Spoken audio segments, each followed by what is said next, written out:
બાંગ્લાદેશથી સગીરાઓને અમદાવાદમાં નોકરી અપાવવાના બહાને લાવી દેહ વ્યાપાર કરાવવાનો પર્દાફાશ।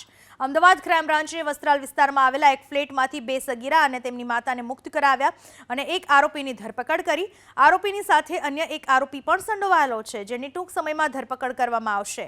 પોલીસે બાતમીના આધારે ગંગા એપાર્ટમેન્ટમાંથી 2 સગીરાઓ અને તેની માતાને છોડાવી પોલીસે સાગર મિલના મંડળને ઝડપી લીધો।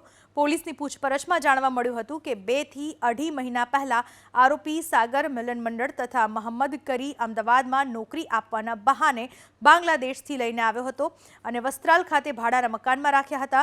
દરમિયાનમાં સાગર મંડળે એકલતાનો લાભ લઈ એક સગીરા સાથે દુષ્કર્મ પણ કર્યું હતું।